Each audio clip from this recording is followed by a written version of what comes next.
എന്താ മീന് ഇന്ന് രാവിലെ എണീറ്റ് വന്നപ്പോൾ തന്നെ കാണുന്ന കാഴ്ച കേട്ടോ അത്.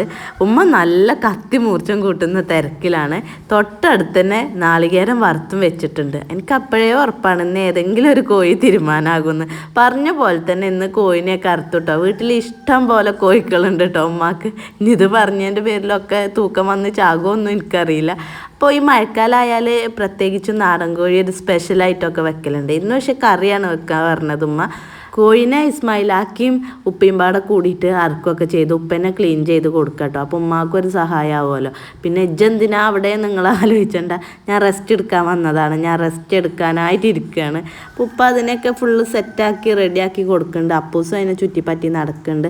ഉമ്മാൻ്റെ ഒരു സ്പെഷ്യൽ റെസിപ്പി ഉണ്ട് കേട്ടോ, നാടൻ കോഴി. ഒരു രക്ഷയില്ല, പ്രസവിച്ച് കിടക്കുന്ന സമയത്തൊക്കെ അടിപൊളിയായിട്ട് എന്താ പറയുക അഡാറായിട്ട് അത്രയും ഞാൻ തിന്നിക്കണേ. എത്ര കോഴിയും കാടിയാണ് ഞാൻ ആ ടൈമിൽ തിന്നിക്കണേ എനിക്കറിയില്ല. പക്ഷെ മരുന്നും കാര്യമൊന്നും തിന്നിട്ടില്ല. പിന്നെ അപ്പൂസിനെ ഞാൻ അകത്തേക്ക് കൊണ്ടുവന്നൊക്കെയായിരുന്നു കേട്ടോ. കോഴിനെ അറുത്ത സമയത്ത് അവനെ ഞാൻ കാണിച്ചു കൊടുത്തിട്ടൊന്നും ഉണ്ടായിരുന്നില്ല. കാരണം അവന് കോഴികളൊക്കെ ഭയങ്കര ഇഷ്ടമായി. ഇനിയിപ്പോൾ ഇത് കാണുമ്പോൾ അവന് വേറൊരു ഇമോഷൻ ആവുമോ എന്നുള്ളത് അറിയില്ലല്ലോ. അതുകൊണ്ട് അങ്ങനെ അത് കാണിച്ചു കൊടുത്തിട്ടില്ലായിരുന്നു. ഇന്നലെ രാത്രി 4 മണിയൊക്കെ ആയപ്പോൾ ഇവിടെ എത്തിയിട്ടുണ്ട്. അവർക്ക് ശരിയായിക്കോട്ടെ എന്ന് വിചാരിച്ചിട്ട് ഞാൻ അപ്പൂസിന് കാണിച്ചു കൊടുത്തിട്ടില്ലായിരുന്നു കേട്ടോ. ഇപ്പോൾ ആ അപ്പൂസ് കണ്ടപ്പോൾ ഭയങ്കര സന്തോഷത്തിലാണ്. ചായ കുടിക്കാനും വെയിറ്റ് ചെയ്യായിരുന്നു കേട്ടോ. അപ്പം ഇന്ന് വെജിറ്റബിൾ കുറുമയാണ് ഉണ്ടാക്കിയിട്ടുള്ളത്. പിന്നെ വെള്ളയപ്പമാണ്. അപ്പോൾ ഒന്ന് കുറുമയും വെള്ളയപ്പമാണ് ഉണ്ടാക്കിയിട്ടുള്ളത്. പിന്നെ ഇന്നലത്തെ ബീഫ് കുറച്ച് ബാക്കി ഉണ്ടായിരുന്നു കേട്ടോ. ഉമ്മ അത് ചൂടാക്കുകയാണ്. ഇക്കാക്കാണ് ഉമ്മ ചൂടാക്കുന്നത്. പക്ഷെ ഞാൻ അപ്പോഴാണ് ആലോചിച്ചത് ഇന്നലെ രാത്രി കഴിച്ച പൊറാട്ടയിൽ ഒന്നുകൂടെ ബാക്കിയുണ്ട് എന്നുള്ളത്. അപ്പോൾ ഉമ്മ നല്ല ചൂട് ബീഫ് അപ്പത്തേക്ക് വേഗം എടുത്തിട്ട് ഇക്കാക്ക് കൊടുക്കുകയാണ്. ആ സമയം കൊണ്ട് ഞാൻ ആ പൊറോട്ട നോക്കി. അപ്പോൾ അത് അവിടെ ഉണ്ട്, ഒന്ന് ബാക്കിയുണ്ട്. എനിക്കപ്പോൾ വെള്ളപ്പത്തിനോട് വലിയൊരു മൂഡില്ലായിരുന്നു, മഴയല്ലേ. അപ്പോൾ നല്ല ബീഫും പൊറോട്ടയും നല്ല ടേസ്റ്റ്. പക്ഷേ പൊറോട്ട തണുത്താൽ കഴിക്കാൻ കഴിയൂലല്ലോ. അപ്പോൾ എന്താ ചെയ്യലെന്നോ, ആവി കയറ്റും. നമ്മൾ ബ്രെഡൊക്കെ സ്റ്റീം ചെയ്യൂലേ അതേപോലെ കേട്ടോ. അപ്പോൾ ഇവിടെ കറി, നാടൻ കോഴിൻ്റെ ആ കറി ചൂടായി നിൽക്കണതിൻ്റെ മുകളിലൊരു അരിപ്പയിലിട്ടിട്ട് ഞാനത് ചൂടാക്കി. അപ്പോൾ നല്ല സോഫ്റ്റ് പൊറോട്ടയും കിട്ടിയിട്ടുണ്ട്. ഞാൻ വേഗം ബീഫ് എടുത്തിട്ട് ബീഫും പൊറോട്ടയും സെറ്റാക്കാമെന്ന് വിചാരിച്ചു. വെള്ളപ്പം അല്ലെങ്കിൽ എനിക്ക് വലിയൊരു ഇഷ്ടമൊന്നുമില്ല. പുറത്തേക്ക് ഇറങ്ങിയപ്പോൾ ഉമ്മ ഉണ്ടല്ലോ ചട്ടിയിൽ തന്നെ ഇട്ടിട്ട് അപ്പം കഴിക്കട്ടോ. അപ്പം ഉമ്മ അപ്പോൾ അവിടുന്ന് വീഡിയോ എടുക്കല്ലേ അറിയണേ. ഞാൻ പറയാം ഇപ്പോൾ ട്രെൻഡിലല്ല, ഒരു സമയത്ത് ട്രെൻഡിൽ നിന്നീനാണ് ചട്ടിച്ചോറ്. അത് അത്ര മോശമായിട്ടുള്ള കാര്യമൊന്നുമില്ല ഒക്കെ പറഞ്ഞങ്ങാണ്ട് ഉമ്മാനോട് ഓരോന്ന് പറയുന്നു. ആ സമയത്താണ് ആപ്പാപ്പയും കുഞ്ഞാമ്മയും വന്നുങ്ങാണ്ട് നമ്മളെ കോഴിക്കൂട്ടിൽ ഓരോ കോഴി ഉണ്ട് പറഞ്ഞാൽ അതിനെ തിരയണത് കേട്ടോ. അവിടുത്തെയും ഇവിടുത്തെയും കോഴികൾക്ക് ആ വിഹിതം കുറച്ച് കൂടുതലാണ്. ഇവിടുത്തെ കോഴി അവിടെ കൂട്ടില്ല, അവിടുത്തെ കോഴി ഇവിടെ കൂട്ടില്ല, അങ്ങനെയൊക്കെ കേൾക്കാറ്. ഇത് ഉമ്മാൻ്റെ കോഴിക്കൂടാട്ടോ, മണ്ണോണ്ട് ഉണ്ടാക്കിയതാണ്. ഇപ്പം എത്ര വീട്ടിൽ ഇതൊക്കെ ഉണ്ടെന്ന് അറിയില്ല. പൊതുവേ കോഴികൾ തന്നെ ഇപ്പം എവിടെ ഇല്ലല്ലോ. അപ്പോൾ കുഞ്ഞാമ്മ ചോറ് അവിടെ വെച്ചിക്കണ്. പക്ഷെ കോഴി ഇപ്പം അവിടെ കൂട്ടിലാണ് കിടക്കുന്നത്. ഇതിനെ കിട്ടിയിട്ട് വേണം. കണ്ടോ, ഇത് പ്രസവവാടാണ്. കുറേ എണ്ണം പൊരുന്തി കിടക്കുന്നുണ്ട്, കുറേ മുട്ടിട്ട് കിടക്കുന്നുണ്ട്, അങ്ങനെയൊക്കെയാണ്. എനിക്കിത് കണ്ടപ്പോൾ ഗവൺമെൻറ് ഹോസ്പിറ്റലാണ് ഓർമ്മ വന്നു കേട്ടോ. നമ്മൾ അഡ്മിറ്റ് ആവുന്ന സമയത്ത് ഒരു വാർഡിൽ തന്നെ എല്ലാവരും ഇങ്ങനെയൊക്കെയാരും നിൽക്കുക. എല്ലാ ഗൈനക്കോളജി ഡിപ്പാർട്ട്മെൻറ്റിലുള്ള എല്ലാവരും ഇതിൽ തന്നെ ഇക്കാരം. പിന്നെ നല്ല AC വാർഡൊക്കെ കേട്ടോ, അടിപൊളിയാണ്, അതും വേണമല്ലോ പറയാം. അപ്പോൾ എല്ലാവരും കോഴിനെ പിടിക്കുന്നത് ഇങ്ങനെ ആകാംക്ഷയോടെ നോക്കി നിൽക്കുക. ഉമ്മാൻ്റെയും കുഞ്ഞാമ്മാൻ്റെയും ഒരു ദിവസം എന്ന് പറഞ്ഞാൽ തന്നെ കോഴിയേക്കാരം. സലാത്തില്ലണ പോലെ ഒരു ദിവസം കോഴിനെ പറ്റിയൊക്കെ എന്തൊക്കെ പറയണമൊക്കെ നല്ല രസമാണ്. ഒരു 2 ആൾ അടിച്ചൊരിങ്ങാണ്ട് വരുമ്പോൾ ഒരേ ടൈമിങ്ങേക്കാരം. കുഞ്ഞാമ്മാൻ്റെ അടുക്കള ഭാഗവും ഉമ്മാൻ്റെ ഈ നമ്മളെ വീടിൻ്റെ ബാക്ക് ഭാഗവും ഉമ്മ എത്തുന്നത് ഒരേ ടൈമേക്കാരം. ഓർക്കുള്ള പറച്ചിൽ എന്തേക്കാരം, ആ കോഴി പൊരുന്തിയാൽ കടക്കണില്ല, ആ മറ്റേ കോഴി എവിടേക്കേ പോയി മുട്ടയിടാണ്, 2 ചെങ്ങന്മാരായിട്ട് കൊത്തോട് കൊത്താണ്. ഇതൊക്കെയാണ് പോലെ അന്താരാഷ്ട്ര ചർച്ചകൾ ഉണ്ടാകുക. ഇനിയിപ്പോൾ അതിൻ്റെ ഇടയ്ക്ക് ഞാനോ പൂമോളോ പെട്ടൊരുക്കുക. പിന്നെ ഞങ്ങൾക്ക് നീച്ചാൻ വയ്ക്കാത്തത് കഞ്ഞിൻ്റെ വെള്ളം ഉപ്പിട്ട് കുടിച്ചായിട്ടാണ്. എന്ത് പറഞ്ഞാലും ഞങ്ങൾക്കില്ല പ്രശ്നം, മെയിൻ പ്രശ്നം കഞ്ഞിൻ്റെ വെള്ളം ഉപ്പിട്ട് കുടിച്ചായിട്ടാണ്. പിന്നെ ഉള്ളത് തലവേദന, ടെൻഷനോ സ്ട്രെസ്സോ ഒക്കെ ആണെങ്കിൽ, തലവേദനയാണെങ്കിൽ ഫോണിൽ നിന്ന് തലയെടുക്കണ്ട, നിങ്ങൾക്കൊക്കെ തലവേദന ഇല്ലെങ്കിലേ പറയാനുള്ളൂ. അത് ഇപ്പോൾ അവർക്ക് സ്മാർട്ട് ഫോൺ ആയതുകൊണ്ട് ആ വർത്തമാനത്തിന് കുറേ ഒരു കമ്മി വന്നിക്കണം കേട്ടോ. പിന്നെ സ്ട്രെസ്സാണ്, ഡിപ്രഷനാണ് ഒക്കെ പറഞ്ഞാൽ നിങ്ങൾക്ക് മേലാണെങ്കിൽ പണിയാണ് എടുക്കായിട്ടാ, വെറുതെ കടന്നുകൊണ്ട് ആലോചിച്ചാൽ നേരം കിട്ടിയിട്ടാണ്. എന്നിട്ട് എന്താ ഇപ്പം ഞങ്ങൾക്ക് അതില്ലാത്തത്, അതാണ്. പിന്നെ ഇനി മുടി കൊഴിച്ചിലാണ് പ്രശ്നം വെച്ചെങ്കിൽ അതിനും ഓരോരുത്തർ പരിഹാരമുണ്ട്. അത് വൈറ്റമിൻസിൻ്റെ കമ്മിയൊന്നുമല്ല, കണ്ണ് കണ്ട ഷാമ്പൊക്കെ തേച്ചിട്ടാണ് ഞങ്ങൾക്ക് മുടി കൊഴിയണത് കേട്ടോ. നേരത്തിന് തിന്നുങ്ങാണ്ട് പിന്നെ കുളിച്ചുങ്ങാണ്ട് ഇരുന്നാൽ തന്നെ ഞങ്ങളെല്ലാ വെജായി മാറും. അതാണ് ഓരോ കണ്ടുപിടുത്തം. ഞങ്ങൾ പിന്നെ മൂത്തക്ക് ഞങ്ങൾ 2 ആളും കണ്ണ് ഫോണൊക്കെ ഇങ്ങനെ നോക്കിങ്ങാണ്ട് വല്ല അവിടെ നിന്നാണ് പോവലാണ്. അപ്പോൾ ഇപ്പം എന്താ പ്രശ്നം വെച്ചാൽ പ്രശ്നമല്ല, ഇപ്പം എന്താ നടക്കണമെന്ന് വെച്ചാൽ കുഞ്ഞാമാൻ്റെ കോഴി വിരിഞ്ഞിക്കണ്. 3 കോഴിക്കുട്ടികളുണ്ട്. പക്ഷെ 3 പാരൻസും ഉണ്ട്. 3 എന്താ പെട്ടക്കോഴിക്കളും ഉണ്ടായിന്. പക്ഷെ അതിൽ ഇനിയും വിരിയാൻ മുട്ട ബാക്കിയുണ്ട്. അപ്പോൾ കുഞ്ഞാമ്മ മാനൊന്നും കാണിക്കാതെ ആ മുട്ട ഇവിടെ പൊരുന്തി കിടക്കണവർക്ക് വെച്ചു കൊടുക്കുകയാണ്. ഓരെങ്കിലും കടന്ന് വിരിഞ്ഞോട്ടെ എഴുതി, വിരിയാനായ മുട്ടയല്ലേ, അപ്പോൾ അതിൽ ജീവൻ ഉണ്ടാവും പറഞ്ഞിട്ട് കൊണ്ടുവരികയാണ്. ഇളച്ചി മൂത്തച്ചിയാണ് കേട്ടോ, ഉമ്മയാണ് മൂത്തച്ചി. അപ്പോൾ അപ്പൂസ് അതിൻ്റെ ഇടയ്ക്ക് പോയി തലയിടാണ്. ഞാൻ കുളിപ്പിക്കാൻ വേണ്ടി എണ്ണ വെച്ചുകൊണ്ടിരിക്കുകയാണ്. അതിൻ്റെ ഇടയിൽ കൂടെ പോയിങ്ങാണ്ട് അതിക്ക് തലയിടുക. അതോന് ചെമ്മാനിയോട്ടുന്ന് ശീലമായതാണ്. അപ്പോൾ അവിടെ കോയിൻ്റെ കാര്യങ്ങളൊക്കെ തകൃതിയായിട്ട് നടക്കുന്നുണ്ട്. കണ്ടോ അപ്പൂസിനെ തേക്കണ മറ്റേ തേങ്ങൻ്റെ മട്ടില്ലേ, അതാണ് കേട്ടോ. അത് കഴിഞ്ഞ് അപ്പുറത്ത് ഇന്നലത്തെ മോസാട്ടിൻ്റെ ബാക്കി നടക്കുന്നുണ്ട്. സത്യം പറഞ്ഞാൽ ഞാൻ സ്കൂൾക്കൊന്നും അല്ലായിരുന്നു. അപ്പോൾ ജുവിനെ നൈസായിട്ട് ഒഴിവാക്കി വിട്ടത്. അതിനൊരു കുളവും കുറച്ച് പുല്ലൊക്കെ വെച്ച് കണ്ടു. ഷോനത് അടിപൊളിയാക്കിയിട്ടുണ്ടോ, പറയാതിരിക്കാൻ വയ്യ. നല്ല ഭംഗിയുണ്ട്. ഇതിൽ കാണുമ്പോൾ നമുക്ക് എത്രത്തോളം അതിൻ്റെ ഇത് മനസ്സിലാവുമെന്ന് അറിയില്ല. പക്ഷെ അവൻ്റെ ഏജ് അനുസരിച്ച് നല്ല അടിപൊളിയായിട്ട് അവൻ ചെയ്തിട്ടുണ്ട് കേട്ടോ. അപ്പോൾ ഇവർ 2 പേരുമാണ് ഇതിൻ്റെ പിന്നിൽ പ്രവർത്തിച്ചിട്ടുള്ള ആശാമാർ കേട്ടോ.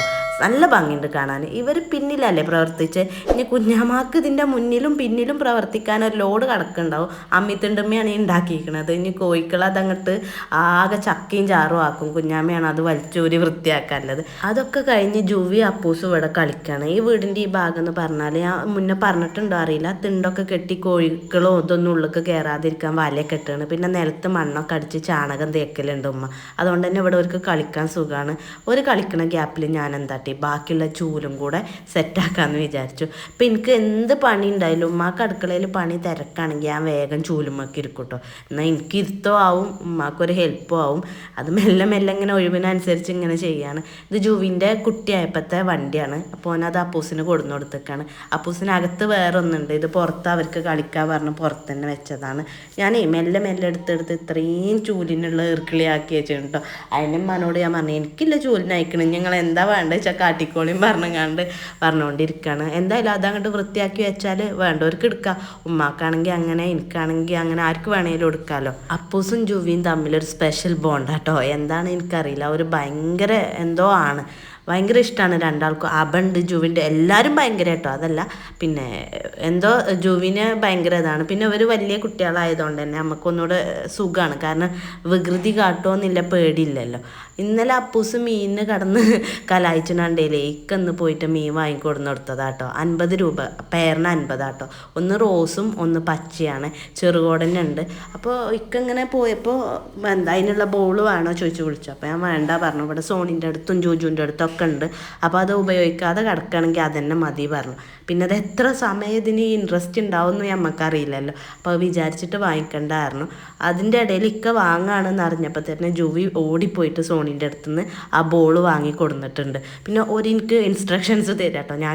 ഞാൻ കേട്ടോ കുട്ടികൾ വിളിക്കുക, ഞാൻ കിണറ്റത്തെ വെള്ളം തന്നെ വേണം കേട്ടോ, ടാങ്കത്തെ വെള്ളം ആയാൽ മീൻ ചാകും എന്നൊക്കെ പറഞ്ഞു. ഇങ്ങനത്തെ കാര്യത്തിലൊക്കെ കുട്ടികൾ മാസ്റ്റേഴ്സ് എടുത്തിട്ടുണ്ട്. അവർക്ക് അങ്ങനത്തെ ഒക്കെ നല്ലോണം അറിയാമല്ലോ. ഞാനും തന്നെ നല്ലോണം വെള്ളമൊക്കെ മുക്കിഞ്ഞപ്പോൾ അതിനൊരു കമ്മി വേണ്ടായിരുന്നു. തീങ്ങാണ്ട് വെള്ളമൊക്കെ മുക്കിയിട്ട് അതിൽ തന്നെയാണ് മീനിനിട്ടത് കേട്ടോ, ടാങ്കത്തെ വെള്ളത്തിലൊന്നുമല്ല. അപ്പൂസിനാണെങ്കിൽ ഭയങ്കര സന്തോഷം. ഓൻ അതിനെ കൈകൊണ്ട് പിടിക്കണേ. ഈ റോസ് മീനിതേ അത് ഏകദേശം തീരുമാനമായിരിക്കണം കേട്ടോ. അപ്പൂസ് നല്ലോണം ഒന്ന് പിടിച്ചു. അത് കണ്ട് ഉമ്മ എന്നെ നല്ലോണം ചീത്താറ് കേട്ടോ. എന്നെ നല്ല പൊതുവേ ചീത്താറിനതാ. ജീവനുള്ള സാധനങ്ങൾ കൊണ്ട് കുട്ടികളെ അങ്ങനെ കളിപ്പിക്കരുത്, ഇങ്ങനെ കളിപ്പിക്കരുത്. സത്യത്തിൽ അവന് പിടിക്കാൻ വേണ്ടി കൊടുത്തതൊന്നുമല്ല, അവന് കൈയിട്ട് പിടിച്ചതാണ്. ഇപ്പം തന്നെ അത് റോസ് മീൻ വിലങ്ങടിച്ചാണ്. ഷോസൊക്കെ വേറെ ടൈപ്പിലാണ് വലിക്കുന്നത്. ഞാനപ്പോൾ അത് സിറ്റൗട്ട് കൊണ്ടുപോയി. അപ്പൂസിന് ഭയങ്കര സന്തോഷം കേട്ടോ. അവൻ്റെ സന്തോഷം കണ്ടപ്പോൾ ഞാൻ വിചാരിച്ചു ഒരു 50 രൂപയാണ് നമുക്കിപ്പോൾ അതിന് വേണ്ടി ചിലവായത്. പക്ഷെ അവൻ എത്രത്തോളം ആ സന്തോഷം ഉണ്ട് എന്നുള്ളത് ഇപ്പോഴും വിചാരിക്കും. കുട്ടികൾക്ക് എക്സ്പെൻസീവ് ആയിട്ടുള്ള സാധനങ്ങൾ ഗിഫ്റ്റ് ചെയ്തിട്ടോ അല്ലെങ്കിൽ അവർക്ക് അത് കൊടുത്തിട്ടോ അല്ല അവരെ ഇമ്പ്രസ് ചെയ്യിപ്പിക്കേണ്ടത്. കുഞ്ഞു കുഞ്ഞു കാര്യങ്ങളിൽ തന്നെ സന്തോഷം കണ്ടെത്താൻ പഠിപ്പിക്കണം എന്നുള്ള അങ്ങനെ ഒരു അഭിപ്രായമുള്ള ആളാട്ടോ ഞാൻ. പിന്നെ വെച്ചാൽ എനിക്കുണ്ടല്ലോ ചെറിയ കാര്യങ്ങൾ തന്നെ മതി സന്തോഷം വരാനും സങ്കടങ്ങൾ വരാനും. ചിലവരത് കണക്കിൽ തന്നെ എടുക്കാത്ത ചില കാര്യങ്ങൾ എനിക്ക് ഭയങ്കര സന്തോഷമായിക്കാരം. ചിലരാണെങ്കിൽ ഭയങ്കര സിമ്പിളായിട്ട് പറഞ്ഞ ചില കാര്യങ്ങൾ എന്നെ വല്ലാണ്ട് സ്ട്രൈക്ക് ചെയ്യുകയും ചെയ്യും. അതിൻ്റെ ഒരു സ്വഭാവമാണ്. പോസിറ്റീവാണോ നെഗറ്റീവാണോ എനിക്കറിയില്ല. ഒരു ദിവസം എൻ്റെ ഒരു ഫ്രണ്ട് റെജി ഉണ്ട്, ഒരു ഫ്രണ്ടല്ല അത്രയും ക്ലോസ് ഫ്രണ്ടാണ് റെജിയും ഷബാനി മീനും വൃന്ദയൊക്കെ ഉണ്ടായില്ല. റെജി എനിക്ക് മെസ്സേജ് അയച്ചോളാം. ഹസ്ബൻഡ് കുറേ സോപ്പ് സോപ്പ് കൊടുത്തയച്ചിരിക്കണ്. അപ്പം ഞാൻ എനിക്കൊരു സോപ്പ് എടുത്ത് വെച്ചിരിക്കണ് കാരണം അതെന്താ വെച്ചാൽ ഒരു ദിവസം ഞാൻ എന്തോ സംസാരത്തിൻ്റെ ഇടയിൽ പറഞ്ഞു, സത്യം പറഞ്ഞാൽ എനിക്ക് പുതിയൊരു സോപ്പ് അതായത് ഒരു സോപ്പ് വാങ്ങി പുതിയതാണ് ടൈമിൽ ആദ്യമായിട്ട് കുളിക്കുമ്പോൾ അതെനിക്ക് ഭയങ്കര സന്തോഷം. അതിൻ്റെ ആ കവറിന്ന് പൊട്ടിച്ചിട്ട് ആദ്യം ഞാൻ കുളിക്കുകയാണെങ്കിൽ എനിക്ക് ഭയങ്കര സന്തോഷമാണ്. അത് മതി എൻ്റെ സന്തോഷത്തിന്. ഒരു പൂവ് വിരിഞ്ഞാൽ മതി, അതെനിക്ക് സന്തോഷമാണ്. ഇനിയിപ്പോൾ ഒരു പൂവ് വീണാൽ മതി, അത് കൊഴിഞ്ഞ് വീണാൽ മതി, അത് എനിക്ക് സങ്കടമാണ്. അതാണ് എൻ്റെ ഒരു അവസ്ഥ. അതേപോലെ തന്നെ കുഞ്ഞു കുഞ്ഞു ഗിഫ്റ്റുകൾ ഇപ്പോൾ ഞാൻ ഇക്കാനോടൊക്കെ പറയാം, ആനിവേഴ്സറി ഇതൊക്കെ ആകുമ്പോൾ അങ്ങനെ ഒരു സർപ്രൈസ് ഗിഫ്റ്റ് ഹാമ്പർ അതിലൊന്നും ഞാൻ ഒരു സംഭവം കാണുന്നില്ല. അതായത് അത് മോശം എന്നല്ല, എനിക്ക് താല്പര്യമില്ല. പക്ഷെ അതിന് പകരം എനിക്കൊരു 50 വയസ്സിൻ്റെ മിഠായി കൊണ്ട് തന്നാൽ മതി, അതെനിക്ക് ഭയങ്കര സന്തോഷമാണ്. നമ്മളെ കയ്യിൽ എന്താണോ ഉള്ളത് അതിനനുസരിച്ച് ജീവിക്കുക. മറ്റുള്ളവരെ മുന്നിൽ കാണിച്ചിട്ടൊന്നും ഒരു കാര്യമല്ല. ആളുകളുടെ ഒരു സ്വഭാവമുണ്ട്, അപ്പം കാണുമ്പോൾ ചിരിക്കും, നല്ലത് പറയും, തിരിഞ്ഞ് 5 മിനിറ്റ് കഴിയൂല നമ്മളെക്കുറിച്ച് മോശം പറയും. അങ്ങനെ ഒരുപാട് എക്സ്പീരിയൻസ് ഉണ്ടായിട്ടുണ്ട്. അതുകൊണ്ട് നമ്മളായിട്ടിരിക്കുക, റിയലായിട്ടിരിക്കുക. ബാക്കി എന്തോ കാട്ടുകയോ ചെയ്തോട്ടെ, പക്ഷെ നമ്മളെന്താണോ അത് അങ്ങനെ തുടർന്നാൽ മതി എന്നുള്ളൊരു അഭിപ്രായമാണ്. സത്യം എത്ര മൂടി വെച്ചാലും വെളിച്ചം പോലെയാണെന്ന് മമ്മൂട്ടിൻ്റെ ഏതോ ഒരു പടത്തിൽ ഞാൻ ഡയലോഗ് കേട്ടിട്ടുണ്ട്. അത് സത്യമാണ്, അതങ്ങനെയാണ്. കുറേ കാലം കഴിഞ്ഞാലും മൂടി വെക്കാനുള്ളൂ പറ്റുക, ഇല്ലാതാക്കാൻ പറ്റൂലല്ലോ. ബൈ ദ വൈ വിഷയത്തിൽ നിന്ന് വീണ്ടും തെന്നി മാറുന്നുണ്ട്. ഉമ്മാനെ ഹെൽപ്പ് ചെയ്യാമെന്ന് വിചാരിച്ചിട്ടോ ഞാൻ ചൂലെടുത്ത് വീഡിയോയിൽ ഇങ്ങനെ അടിച്ചോരിക്കും. എപ്പോഴും പറയും വീഡിയോയിൽ ഇത് ഭയങ്കര പണിയേക്കാരം, പിന്നെ എടുക്കണമൊക്കെ ഞാനേക്കാരം പറയും. ഇവിടെ എന്തായാലും എടുക്കൂല, ഉമ്മയുള്ളൂ എടുക്കുക. അവിടെ വീട്ടിലാണെങ്കിൽ രണ്ടാളും കൂടിയിട്ട് തന്നെ എടുക്കട്ടോ. നമ്മളെ കറി അവിടെ സെറ്റായപ്പോൾ ഉമ്മ പറഞ്ഞു ഞാൻ അവിടെ ഇസ്മായിലാക്കാക്ക് കുറച്ച് കൊണ്ടേ കൊടുക്കട്ടെ ആയിരുന്നു കേട്ടോ. ആ മുന്നത്തെ വീടാണ് ഇസ്മായിലാക്കാൻ്റെ, അതായത് ഉപ്പാൻ്റെ കസിനായിട്ട് വരും. ഇസ്മായിലാക്കിയാണെന്ന് കോയിനെയൊക്കെ പിടിച്ചു തന്നിരുന്നത്. അപ്പോൾ കുറച്ച് കറി അങ്ങോട്ട് കൊണ്ടുപോയി. നമ്മളെ മീൻ ഇവിടെ സെറ്റ് ആയിക്കണം കേട്ടോ. അത് വഫാത്തായി. ലഞ്ച് ടൈം ആയിട്ടുണ്ട് കേട്ടോ. ഇക്കി ഉണ്ടായതുകൊണ്ട് നാടൻ കോഴി, നെയ്ച്ചോറും പപ്പടവും. മഴക്കാലമാകുമ്പോൾ നാടൻ കോഴി കൊണ്ട് ഒരു പാവ് വെക്കുക പറയും. പാഗ് എന്നാണോ പാവ് എന്നാണോ പറയാറില്ല, ഞാൻ പാവ് എന്നപ്പോൾ ഇതിൽ പറഞ്ഞിട്ടുള്ളത്. എന്തായാലും അത് വെക്കാൻ വേണ്ടി ഏട്ടന്മാർക്കൊക്കെ ഓരോ നാടൻ കോഴിനെ കൊടുത്തിന്. അപ്പോൾ ഒന്ന് ഇവിടെ അറക്കാറുണ്ട്, അപ്പോൾ ഇന്നെ വെയിറ്റ് ചെയ്യാം കേട്ടോ. ഇത് ഇന്നലത്തെ ബീഫും പൂളിയും വെച്ചതാണ്, ഇറച്ചിയും പുളി ഒക്കെ വരും പറഞ്ഞപ്പോൾ എടുത്ത് വെച്ചതാണ്. വരാൻ കുറേ വൈകിയാൻ പറഞ്ഞില്ല, 4 മണിക്ക് എത്തിയപ്പോൾ എന്നുള്ളത്. അപ്പോൾ ഇക്കാക്ക് അത് ചൂടാക്കി കൊടുക്കും ചെയ്യുന്നുണ്ട്. ഞാൻ ഉമ്മാനോട് എപ്പോഴും പറയും, നിങ്ങളങ്ങോട്ട് വളമ്പണ ഉണ്ടാക്കിയത് ഇക്ക സോമാലിയെന്നാണ് വരുന്നത്, അന്നം കാണാത്തോടത്തുനിന്ന് വരുന്ന മാതിരിയാണ്. കൂമ്പിച്ചങ്ങോട്ട് വളമ്പും, പിന്നെ അതിന് തിന്നാനുള്ളൊരു സ്പേസൊന്നും ഉണ്ടാവില്ല. പക്ഷെ ഉമ്മാക്ക് കുറച്ച് എങ്ങനെയാണ് വളമ്പാന്നുള്ളൊരു തോന്നലാണ്. അപ്പൂസ് കിട്ടിയ ഗ്യാപ്പിൽ അവിടുന്ന് പപ്പടം കഴിക്കുക കേട്ടോ, ഞാൻ കൊടുക്കലില്ല. അപ്പോൾ അവർ കിട്ടിയ ഗ്യാപ്പിൽ വേഗം പെറുക്കി കഴിക്കുകയാണ്. എല്ലാവരും ഭക്ഷണം കഴിക്കാൻ വരട്ടെ വിചാരിച്ച് നിന്നപ്പോഴാണ് ചെറിയപ്പോൾ വന്നത്, അതായത് വലിയ ബ്രദർ കേട്ടോ. അവർ വന്നപ്പോൾ അവനെ പിടിച്ചിട്ട് നേരെ അപ്പൂസ് കൊണ്ടുപോകണേ എങ്ങോട്ടാന്നോ ആ മീനിനെ കാണിച്ചു കൊടുക്കാൻ. അവന് ഭയങ്കര സന്തോഷം കേട്ടോ. അവനെ ഓടണുണ്ടോ ഹാളിൽ കൊണ്ടുവച്ചിട്ടുണ്ട് മീൻ. അപ്പോൾ അവനെ വിളിച്ചിട്ട് നേരെ പോവുക. നമുക്ക് ചെറിയ പ്രായത്തിൽ കണ്ടതും കേട്ടതൊക്കെ ആയിട്ടുള്ള ചില കാര്യങ്ങളൊക്കെ ഇപ്പോഴും മൈൻഡിൽ അങ്ങനെ നിൽക്കുന്നുണ്ടാവില്ലേ. അപ്പം ഞാൻ അങ്ങനെ വിചാരിക്കാം, അപ്പൂസിന് ഇനി വലുതായാൽ പിന്നെ ഇത് എത്രത്തോളം അങ്ങനെ നിൽക്കും എന്നുള്ളത് പറയുമ്പോൾ എനിക്ക് ഭയങ്കര സന്തോഷം കേട്ടോ. അവൻ്റെ സന്തോഷം കണ്ടിട്ട് 50 രൂപ ആകായത്, ഒരു മീൻ 25 രൂപ. 50 രൂപ നിസ്സാരം നല്ല പറയുന്നു, പക്ഷെ അവൻ എത്രത്തോളം അത് സന്തോഷമാവുമെന്ന് ഞാൻ വിചാരിച്ചിട്ടേ ഉണ്ടായിരുന്നില്ല കേട്ടോ. അവൻ്റെ കുളിയൊക്കെ കഴിഞ്ഞ് ഉറക്കാമെന്ന് വിചാരിച്ചപ്പോൾ ആൾ നല്ല കളിയാണ്. ആ ബെഡ് ഞങ്ങൾ ഹാളിൽ നിന്ന് ഇങ്ങോട്ട് തന്നെ കൊടുന്നിട്ടോ ഇവിടെ കിടക്കാമെന്ന് വിചാരിച്ചിട്ട്. പക്ഷെ അത് അതിലാറെ പണിയാവാണ്. അതിൽ കയറിയിട്ട് ജനലിൻ്റെ ആ ഒരു വക്കില്ലേ അതൊക്കെ കടിച്ച് കാർന്ന് തിന്നാണ്. സിമെൻറ്റും പിന്നെ പെയിൻറ്റും ഒക്കെ അല്ലേ, എത്ര കരുതിയിട്ടാണ് പിടിച്ചു വെക്കുക. ആ ജനൽമ കയറിയാൽ പുറത്തിങ്ങനെ മഴ പെയ്യണതും കോഴിക്കൂടും ഒക്കെ കാണാം. അപ്പോൾ അവന് ഭയങ്കര ഇഷ്ടമാണ്. ആൾ നല്ല കളിയാണ്. എങ്ങനെയെങ്കിലുമൊക്കെ ഒന്ന് സോപ്പിട്ട് ഉറക്കാൻ വേണ്ടിയിട്ടുള്ള പരിപാടിയിലാണ്. ഞാൻ ഉറങ്ങാൻ പ്ലാനില്ലെങ്കിൽ പിന്നെ ഞാൻ അങ്ങനെ പിടിച്ചു വെച്ച് ഉറക്കലൊന്നുമില്ല. ഉറങ്ങി കിട്ടിയാൽ എനിക്ക് സന്തോഷം അങ്ങനെ. അപ്പൂസിൻ്റെ ഈ വണ്ടിൻ്റെ വീല് ലൈറ്റൊക്കെ കത്തുണ്ട് കേട്ടോ. നല്ല ക്വാളിറ്റിയിലുള്ള വണ്ടിയാണ്. ഞാനും അതുമ്പോൾ പോവലുണ്ട് കേട്ടോ. തള്ളല്ല, സത്യമായിട്ടും 80 കിലോ വരെ അതിൽ പോകാൻ പറ്റും. അത്രയും ക്വാളിറ്റിയാണ്. ആർക്കെങ്കിലും വേണമെങ്കിൽ പറഞ്ഞിട്ടോ, ഞാൻ ലിങ്ക് ഷെയർ ചെയ്ത് തരുന്നുണ്ട്. അപ്പൂസ് ഒരുവിധം ഉറങ്ങി വന്നപ്പോഴാണ് രണ്ടാമത്തെ ബ്രദർ വന്നത് കേട്ടോ. ഇവർ രണ്ടാളും തമ്മിൽ ചെറിയൊരു പ്രശ്നമുണ്ടെന്ന് ഞാൻ കഴിഞ്ഞ വീഡിയോയിൽ പറഞ്ഞില്ലേ. അപ്പോൾ അവനെങ്ങനെ ഓക്കെ ആക്കി കൊണ്ടുവരികയാണ്. അപ്പൂസ് ഉറങ്ങിയോടത്തുനിന്നാണ് പിന്നെ അവനെടുത്തുങ്ങാണ്ട് പിന്നെ കൊണ്ടുപോകണത് കേട്ടോ. എപ്പോഴും ഞാൻ ഉറക്കുകയാണ് മിണ്ടല്ലേ അറിയുമ്പോൾ അവനെ വന്ന് ഒച്ചുണ്ടാക്കാനായിട്ട് നിൽക്കും. പിന്നെ ഇതൊക്കെ കർമ്മ എന്ന് വേണമെങ്കിൽ പറയാം. ഓലെ കുട്ടികളൊക്കെ ഞാൻ ഇതന്നെ കാട്ടീനെ. അതൊന്നും അന്നൊന്നും നമുക്ക് ഇതിൻ്റെ മല്ലറിയില്ലല്ലോ, ഇപ്പോഴല്ലേ മല്ലറിയണത്. പിന്നെ ഞാൻ വെറുതെ പറയട്ടോ, എനിക്കതൊന്നും ഒരു പ്രശ്നമേ ഇല്ല. കുട്ടികളെല്ലാവരും ഉണ്ടാവുമ്പോൾ കളിക്കന്നെ വേണം, അപ്പോൾ ഉറങ്ങരുത് എന്നുള്ളൊരു അഭിപ്രായമാണ്. അത് കഴിഞ്ഞിട്ട് ഉറക്കാൻ ഇഷ്ടം പോലെ സമയമുണ്ടല്ലോ. അപ്പോൾ അവൻ്റെ വണ്ടിയൊക്കെ എടുത്തുകൊണ്ട് ഇങ്ങാണ്ട് അങ്ങനെ അവനെ കളിപ്പിക്കുകയാണ്. അപ്പോൾ പിന്നെ അടുത്ത പരിപാടി എന്താണെന്നോ, അവൻ്റെ ഉറക്കമൊക്കെ ഇങ്ങനെ സെറ്റായപ്പോൾ ഇവനും മീനിനെ കാണിച്ചു കൊടുക്കുകയാണ് കൊണ്ടുപോയിട്ട്. ഉറക്കത്തിൻ്റെ ആ ഒരു ഇതുകൊണ്ട് പിന്നെ അവനായിട്ട് തെറ്റിയൊരു പ്രശ്നമുണ്ട്. അതുകൊണ്ട് തന്നെ അങ്ങോട്ട് ഓന് അപ്പൂസിനെ അങ്ങോട്ട് ഇറങ്ങിങ്ങാണ്ട് പോവാനൊരു മടിയുണ്ട് കേട്ടോ. കുറേ സമയം ഇങ്ങനെ കളിപ്പിച്ചപ്പോൾ ഒളിച്ച് കളിച്ചൊക്കെ ഇതായിങ്ങാണ്ട് സെറ്റായിങ്ങാണ്ട് ഇതും കൊണ്ടുപോയി മീൻ കാണിച്ചു കൊടുക്കുകയാണ് കേട്ടോ. ഞാൻ അങ്ങനെ വിചാരിച്ചു, ഇന്നലെ അപ്പൂസ് ആ മീൻ ചോദിച്ചപ്പോൾ ഞാനത് ഞാനല്ല കേട്ടോ അത് വാങ്ങി കൊടുന്നിട്ടില്ലായിരുന്നെങ്കിൽ, ഞാനത് കൊണ്ടുവരാൻ പറഞ്ഞിട്ടില്ലായിരുന്നെങ്കിൽ എന്നുള്ളത്. കാരണം എനിക്കത് ഓൻ്റെ ആ ഒരു എക്സൈറ്റ്മെൻറ്റ് എനിക്ക് അത്രയും എൻ്റെ മനസ്സിൽ തട്ടി. ഞാൻ അതുകൊണ്ടാണ് അത് റിപ്പീറ്റ് ചെയ്ത് പറയുന്നത്. അവന് കുഞ്ഞു കുഞ്ഞു കാര്യങ്ങളിൽ പിന്നെ സന്തോഷം കണ്ടെത്താൻ പറ്റുന്നുണ്ടല്ലോ എന്നുള്ളൊരു സന്തോഷം എനിക്കുണ്ട് കേട്ടോ. കുട്ടികളെ എന്തും നമ്മൾ പിന്നെ ശീലിപ്പിച്ചെടുക്കുന്നതാണല്ലോ, അവരെങ്ങനെയാണോ നമ്മൾ ട്രെയിൻ ചെയ്യുന്നത് അതുപോലെ ഇരിക്കും എന്നുള്ളത്. ശരിക്കും ഈ ചെറിയ കുട്ടികൾ ഒരു അത്ഭുതമല്ലേ, അവരെ തന്നെ നമ്മളിങ്ങനെ വാച്ച് ചെയ്തുകൊണ്ടിരുന്ന കുറേ നമുക്ക് അത്ഭുതം തോന്നും അവരത് ചെയ്യുന്നതും കാണിക്കണമൊക്കെ കാണുമ്പോൾ. എൻ്റെ അടുത്തുനിന്ന് പോയി പിന്നെ ഉപ്പ അവിടെ കിടക്കണോടത്തേക്ക് എത്തിയിട്ടോ. ഉപ്പ കന്നാള് പരിപാടിയൊക്കെ കഴിഞ്ഞ ഒരു 5 മിനിറ്റ് കിടക്കട്ടെ എഴുതി വാതിലങ്ങോട്ട് അടച്ചാ വെച്ചല്ലോ അപ്പൂസ്. എങ്ങനെയായാലും അത് തുറക്കാതെ അവന് സമ്മതിക്കൂല കേട്ടോ. ഉപ്പാൻ്റെ കൂടെ പിന്നെ എന്തെങ്കിലുമൊക്കെ കാണിച്ചിട്ട് കിടക്കലേക്കാരം. അപ്പോൾ അവിടുന്ന് കൊണ്ടുപോകുന്നു കേട്ടോ ഉപ്പ ഒന്ന് ഉറങ്ങിക്കോട്ടെ ഇറങ്ങാണ്ടേ. പുറത്ത് പൂച്ച ഉണ്ടായിന് ഭക്ഷണം അയക്കണ്. അപ്പോൾ അതൊക്കെ കാണിച്ചു കൊടുത്തുങ്ങാണ്ട് എങ്ങനെയെങ്കിലുമൊക്കെ വിഷയം മാറ്റാമെന്ന് വിചാരിക്കുകയാണ്. ഇത് ഉമ്മാൻ്റെ പൂച്ചയാണ്. ഉമ്മാക്ക് കോഴി പൂച്ച അവിടെ പൂച്ച പറഞ്ഞപ്പോൾ അപ്പൂസും യാവ് പറയാണ്. പിന്നെ അവനതെങ്ങനെയാണ് ഓക്കെ ഭക്ഷണം കഴിക്കണത് എന്നൊക്കെ ഇങ്ങനെ കാണിച്ചു കൊടുക്കുകയാണ് ഉമ്മാക്ക്. നല്ല മഴയും തുടങ്ങിയിട്ടുണ്ട് കേട്ടോ. ഇവിടെ കണ്ടോ ബാക്കിൽ കുരുമുളക് കൃഷിക്കൊക്കെ ഉള്ള തയ്യാറെടുപ്പാണ് കേട്ടോ. അപ്പൂസിന് കഥകളൊക്കെ പറഞ്ഞു കൊടുത്തുകൊണ്ട് ഇതാ ആളുറങ്ങിയിട്ടുണ്ട്. എനിക്ക് ഇവർ ഉറങ്ങണ കാണുമ്പോൾ എന്തോ പോലെയാണ്. അപ്പം എനിക്ക് ഉണർത്താൻ തോന്നും, ഉണർന്നാൽ എനിക്ക് ഉറക്കാനും തോന്നും. അതാണ് എൻ്റെ ഒരു പരിപാടി.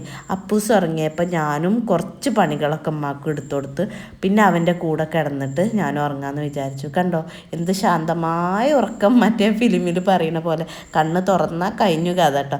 അടുക്കളയൊക്കെ ഫുള്ള് നീറ്റാക്കി ഞാനും കുറച്ച് സമയം ഉറങ്ങാമെന്ന് വിചാരിച്ചു. ഉറങ്ങി നീച്ച് വന്നപ്പോൾ ഇതാ ഞാൻ പറഞ്ഞില്ല ഇവിടെ ചാണകമൊക്കെ തേക്കലുണ്ട് എന്നുള്ളത്. ഉമ്മ അതിൻ്റെ പരിപാടി തിരക്കിലാട്ടോ. ഈവനിങ് ആയിട്ടുണ്ട്. പക്ഷെ ഉമ്മ അത് കഴിഞ്ഞിട്ട് കിടക്കല്ല കുളിച്ച് പിന്നെ ബാക്കി പരിപാടികൾ നോക്കാമെന്ന് പറഞ്ഞുകൊണ്ട് നിൽക്കുകയാണ്. പണ്ട് കാലത്തൊക്കെ എല്ലാ വീടുകളിലും ഇത് ചെയ്തില്ലേ. ഇപ്പം അധികം വീടുകളിലൊന്നും ഇത് ചെയ്യലില്ല. അത് ചെയ്ത് കഴിഞ്ഞാൽ ഈ മുറ്റം നല്ല വൃത്തിയാണ് കേട്ടോ. ഇന്ന് ഞാൻ ഈ വീഡിയോ ഇതോടുകൂടി അവസാനിപ്പിക്കുകയാണ്. ഇത് കഴിഞ്ഞിട്ട് എനിക്ക് പിന്നെ കുറച്ച് പരിപാടികളുണ്ട്. അതുകൊണ്ട് തന്നെ ഈ ഒരു വീഡിയോ ഞാൻ ഇവിടെ അവസാനിപ്പിക്കുകയാണ്. വീഡിയോ ഇഷ്ടമായെന്ന് വിചാരിക്കണം. ഇഷ്ടമായാൽ തീർച്ചയായിട്ടും ലൈക്ക് ചെയ്യണം. നിങ്ങളുടെ അഭിപ്രായങ്ങൾ, വിലയേറിയ അഭിപ്രായങ്ങൾ കമൻ്റായിട്ട് രേഖപ്പെടുത്തണം. നമുക്ക് മറ്റു നല്ലൊരു വീഡിയോയിൽ വീണ്ടും കാണാം ഇൻഷാ അല്ലാഹ്.